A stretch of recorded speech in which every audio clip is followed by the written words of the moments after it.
Hello मेरी प्यारी हरामी जनता। तो आज मैं हाजिर हूँ I created harem to avoid the main lead के 28th चैप्टर के साथ। आई होप कि आपको ये चैप्टर्स पसंद आ रहे होंगे। So don't forget to like share and subscribe. Now let's start this chapter. इस चैप्टर की शुरुआत वहीं से होती है जहाँ पर हमारी सेलिना ने कुछ कहा था हमारे प्यारे प्यारे वालहल को। उन्होंने कहा था कि तुम इसे खोलो, यानी कि वो कपड़े खोलने की बात कर रही होती है और हमारा वालहल पूछ लेता है कि पर क्यों, और हमारी सेलिना इसके आंसर में कहती है क्योंकि तुम वॉर में गए थे और मैं देखना चाहती हूँ कि तुम्हारी बॉडी ठीक भी है। और हमारा जो प्यारा वालहल है वो भी उसकी बात मान लेता है और कपड़े खोल देता है। और उसके बाद हमारी सेलिना उससे क्वेश्चन करती है कि तुम वॉर में क्यों जा रहे हो, क्योंकि तुम्हें इतनी अच्छी जॉब मिली है, मतलब यहाँ पर बस तुम्हें नाइट बन के रहना है, इतनी अच्छी जॉब मिली है, तो फिर तुम इतनी अच्छी जॉब को ऐसे ही थ्रो क्यों कर रहे हो। इस पर हमारा वालहल आंसर करता है कि देखो, अपनी अपनी मर्ज़ी होती है, पर चलो आप लोगों को तो मालूम है कि वो सेलेना के लिए ये सब कुछ कर रहा है, क्योंकि वो पर्सनल नाइट बनना चाहता है उसका, ताकि जितना हो सके सेलेना के करीब रह सके। हमारा जो वालहल है वो अपनी कमीज़ वमीज़ खोल कर ऐसा कोने में खड़ा होता है। हमारी सेलेना पीछे से कह रही है कि तुम मतलब हंस क्यों रहे हो। और हमारा जो प्यारा वालहल होता है वो कहता है क्यों, क्या मैं हंस नहीं सकता। हमारी सेलेना कहती है कि तुम ऐसे पागलों की तरह मत हंसो, क्योंकि मैंने तुम्हें वहाँ पर बचाया है जहाँ पर तुम्हारी मौत तुम्हारे दरवाज़े पर दस्तक दे रही थी। तो इस हिसाब से तुम मेरे ही हुए, क्योंकि इस बॉडी को मैंने उस वक्त हील किया है, इस मरील बॉडी को मैंने उस वक्त हील किया है जिस वक्त तुम मरने वाले थे। और इसका मतलब तो सीधा सीधा यही हुआ कि तुम मेरे हो, ये बॉडी मेरी है। ये सुनकर हमारा जो वालहल है वो थोड़ा ऐसा शॉक होता है, पर वो कहता है कि ठीक है, तुम इसे रख सकती हो, यानी कि तुम इस बॉडी को रख सकती हो। और हमारी सेलिना उसके मतलब आम को पकड़ के रखी होती है कि तभी बाहर से आवाज़ आती है। हमारा वालहल बाहर की तरफ देखता है और कहता है कि वहाँ पर कौन है। हमारी सेलिना भी ऐसे बाहर की तरफ देखकर कहती है कि हाँ, इस वक्त तो यहाँ पर कोई होना नहीं चाहिए। हमें बाहर का सीन बताया जाता है जहाँ पर कोई इस वक्त है नहीं। और हमारी सेलिना कहती है कि शायद हो सकता है कि ये हवा का झोंका हो। पर हमारे वालहल को थोड़ा बहुत शक होता है कि तभी हमारी सेलिना उसका मुंह पकड़ लेती है और हमारी सेलिना से कहती है कि हाँ, कि तो मैंने तुम्हारी बॉडी भी हील की है, मैंने तुम्हें नाम भी दिया है, तो इस हिसाब से तुम पूरे के पूरे मेरे हुए, मतलब तुम पर पूरा का पूरा हक मेरा हुआ। पर वो मन ही मन में सोच रही थी कि नाम तो मैंने तुम्हें ऐसे में दिया नहीं है, क्योंकि क्रो ही है जिसने टेक्निकली तुम्हें वॉर ने फाइट के बीच में नाम बताया था। उसके बाद वो कहती कि तुम्हारी बॉडी मेरी हुई और मैंने तुम्हें नाम दिया है, तो इस हिसाब से तुम पूरे के पूरे मेरे हुए।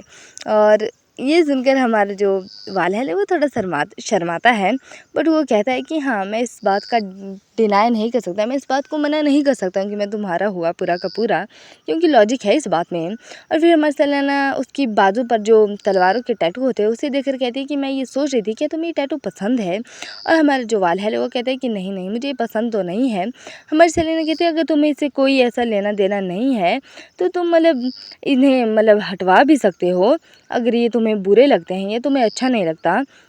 हमारी सेलिना उन टैटूज़ की तरफ ध्यान से देखकर मन ही मन में सोच रही होती है कि ये टैटू इस बात का प्रतीक है कि तुम एक ग्लैडिएटर हो, तुम एक गुलाम हो जिसे दूसरे देश से लाया गया है, और यही इसका मतलब है। और ये बात मतलब हर जगह वहाँ पर आती है, जब भी तुम्हारा नाइट बनने का वो सपना होता है उस जगह आती है। तो ऑनेस्टली मैं ये कहना चाहती हूँ कि तुमने मतलब हमारे जो सेड्रिक है उसे बचाया, हमारे नाइट बनने के लिए तुम्हारे ये काफ़ी था, क्योंकि सेड्रिक एक पूरी टुकड़ी का कमांडर है और तुमने उसे बचाया, ये काफ़ी था तुम्हारे नाइट बनने के लिए। बट ये जो निशान है ये इसके बीच में आड़ा बन रहा है, क्योंकि he was a gladiator in his country, जहाँ से उसे लाया गया है उस कंट्री को हरा करके। और हमारी सेलिना ये सब कुछ सोच रही होती है कि इस टैटू की बुरी हिस्ट्री है, इस हिस्ट्री से यही पता लगता है कि वो एक ग्लैडिएटर है।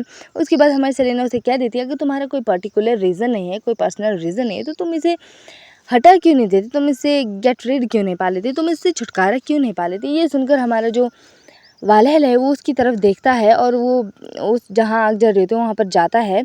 वहाँ पर एक कुछ ऐसा लोहे का होता है जो कि निशान विशान लगाने के लिए होता है, वो उस तरफ बढ़ता है। हमारी सेलिना पीछे से कह रही थी कि वेट, तुम कहाँ जा रहे हो, तुम्हारा क्या करने का इरादा है। हमारा जो प्यारा वालहल है वो उस लोहे की जो भी है यार सामान ही समझो, लोहे का सामान उठाता है, उसे आग में गर्म करता है और वो पीछे हमारी सेलिना को कहता है कि हाँ, मैं तुम्हारा हूँ तो इसलिए तुम ये कर सकती हो मेरे लिए। ये निशान ऐसे में मेरे ग्लैडिएटर होने का सबूत है, पर अगर इस निशान को ही मिटा दिया जाए तो इसकी जगह तुम्हारा मार्क होगा मुझ पर। और हमारी सेलेना कहती है कि तुम ऐसे मत करो यार, ये थोड़ा ठीक है, ऐसी अनसिविलाइज्ड वे में तुम ऐसा करोगी तो थोड़ा ठीक होगा यार। वो मन ही मन में ऐसा थोड़ा घबरा रही होती है, क्योंकि यार खुद को हर्ट करना इतना आसान नहीं होता। हमारी सेलिना उसकी तरफ बढ़ती है, पर तभी हमारा जो प्यारा वालहल है वो उसके हाथ में उसी को पकड़ा कर उस जो सामान है लोहे का उसे पकड़ा कर कहता है कि लो, और इस जो ग्लैडिएटर वाला निशान है इसकी जगह तुम अपना निशान लगाओ। मतलब अगर तुम इस पर मतलब ये लोहे का निशान लगाओगी तो इससे ये साबित हो जाएगा कि मैं तुम्हारा हूँ। और हमारी सेलिना थोड़ी ऐसा शौक होती हो, कहती कि पागल वागल हो गए हो क्या, सठिया वठिया गए हो, मैं ऐसा नहीं कर सकती यार, तुम्हारा दिमाग ख़राब हो गया है, मैं कैसे कर लूँ भाई, किसी को हर्ट करना मेरे बस की नहीं। उसके हाथ कांप रहे होते हैं।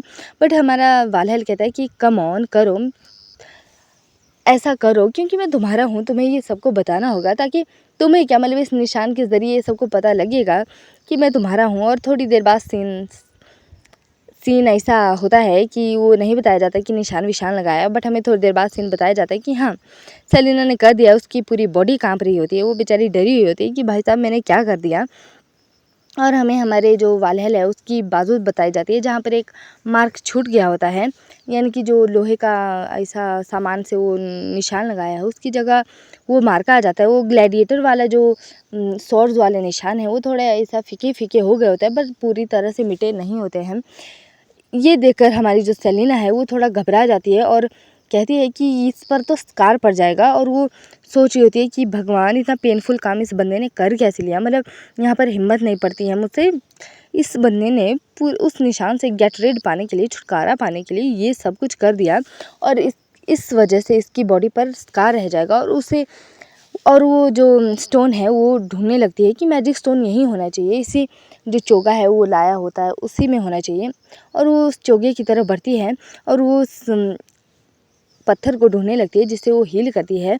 और फिर हमें पता चलता है कि सेलिना वो पत्थर भूल चुकी है घर पर, जल्दबाजी में वो नहीं लाई है उस क्रिस्टल को अपने साथ। और ये सुनकर हमारे वो पीछे देखकर सेलिना कहती है कि रुको, मैं अभी क्रिस्टल मैजिक स्टोन लाने वाली हूँ, क्रिस्टल या फिर मैजिक स्टोन तुम जो भी कहो, ताकि तुम्हारा स्कार ये जो है वो हील हो जाए। बट हमारा वालहल कहता है कि ये स्कार नहीं है, और ऐसा ये स्कार नहीं है, तुम ऐसा मत समझो। हमारे सेलिना कहते हैं कि मैं अभी महल जाती हूँ और वहाँ से ले आती हूँ क्रिस्टल को। हमारा वालहल कहता है कि मत जाओ, प्लीज़ मत जाओ। हमारी सेलिना कहती है पर यार ये तुम्हारा स्कार ये अच्छा नहीं लग रहा है, मतलब ठीक नहीं लग रहा है, तुम्हें दर्द होगा। बट हमारा जो प्यारा प्यारा वालहल है वो कहता है कि ये बात स्कार की नहीं है, ये बात ऐसी है कि तुमने जैसा कहा कि मैं तुम्हारा हूँ, तो मतलब मैं तुम्हारा ही हूँ, और ऐसा कोई ज़रूरत नहीं है इस कार को ट्रीट करने की या फिर इसे ज़्यादा तवज्जो देने की। हमारी सेलिना भी वही कहती है कि ये बात मार्क की नहीं, ये बात स्कार की है, क्योंकि मार्क तो चलो ठीक है बट स्कार रह जाएगा। पर तब हमारा वालहल कहता है क्या तुम डर गई, और हमारी सेलिना कहती है कि नहीं नहीं। और हमारा वालहल थोड़ा शरारती वे में कहता है कि अगर तुम डर भी गई हो तो सेलिना ये थोड़ी देर हो चुकी है, ये बहुत ज़्यादा देर हो चुकी है, अब डरने से कुछ नहीं हो सकता है। हमारी सेलिना कहती है कि ऐसी बात नहीं है कि मैं डर चुकी हूँ, बट यार ऑफ कोर्स मतलब स्कार पड़ जाएगा। और वो मन ही मन कह रही होती है कि ऐसा नहीं है कि मैं डरी हुई हूँ, बट मैं नहीं चाहती कि तुम एक स्लेवरी की लाइफ जियो, क्योंकि तुमने पिछली रियल नोवेल में स्लेवरी की लाइफ जी थी और शैनन के लिए जान कुर्बान कर दी थी। और हमारी सेलिना कहती है कि ये टैटू जो है ये तुम्हारी कंप्लीट फ्रीडम के आड़े आ रहा था, और तुमने एक सोशल लाइफ स्टार्ट कर दी है, किसी दिन तुम शादी वादी भी कर लोगी। ये सुनकर हमारा वालहल कहता है कि शादी शादी शादी शादी, मतलब तुम्हारा मतलब क्या है, तुम एक ऐसे बंदे को फ्रीडम दिलाती हो जो सिर्फ एक गुलाम था, तुमने ऐसा क्यों किया, तुम तो एक नोबल लेडी हो, तुम्हारा इसके पीछे ये सब कुछ करने के पीछे क्या रीज़न रहे होंगे। ये सुनकर हमारी सेलिना भी थोड़ा ऐसा सोच में पड़ जाती है, पर वो मन ही मन कहती है कि मतलब जैसा है ना कि वालहल ने क्वेश्चन किया कि तुम तो एक नोबल लेडी हो, तुम चाहती तो मुझे मरता हुआ देख सकती थी, तुम्हें कोई ज़रूरत नहीं थी कि मुझ जैसे एक आदमी पर, एक गुलाम पर अपनी जो दया भावना है वो दिखाने की। और वो सेलेना की तरफ भाई आंसर करेगी सेलेना, वैसी निगाहों से देख रहा होता है। हमारी सेलेना कुछ आंसर नहीं करती, वो मन में सोच रही थी कि मैंने तुम्हारी हेल्प इसीलिए की है क्योंकि तुम एक रॉयल फैमिली से बिलोंग करते हो, वालहल कास्तक, और यही रीज़न है कि मैंने तुम्हारी मदद की। क्योंकि बंदी ने नोवेल पढ़ रखा है, वो रियल लाइफ में एक नोवेल पढ़ने वाली, इसी नोवेल को पढ़ने वाली थी, बट उसकी डेथ हो जाती है और उसकी सोल स्वाइप हो गई नोवेल वाली बंदी के साथ, यानी कि सेलिना के साथ। और हमारी सेलिना मन ही मन में सोच रही थी कि मैं तुमसे पता नहीं कैसे टकरा गई और इस वर्ल्ड में मिल गई, पर हम मिल चुके हैं तो अब इस बात को भी डिनाई नहीं किया जा सकता है कि अब नोवेल में उसने बहुत सारे चेंजेस भी कर दिए हैं, क्योंकि उसे करने पड़े, वरना उसकी लाइफ आगे जाकर जहन्नुम बनने वाली थी। और इसी के साथ ये वाला चैप्टर होता है यहीं पर समाप्त। तो मिलते हैं कल तक, तब तक के लिए bye bye, take care, see you soon.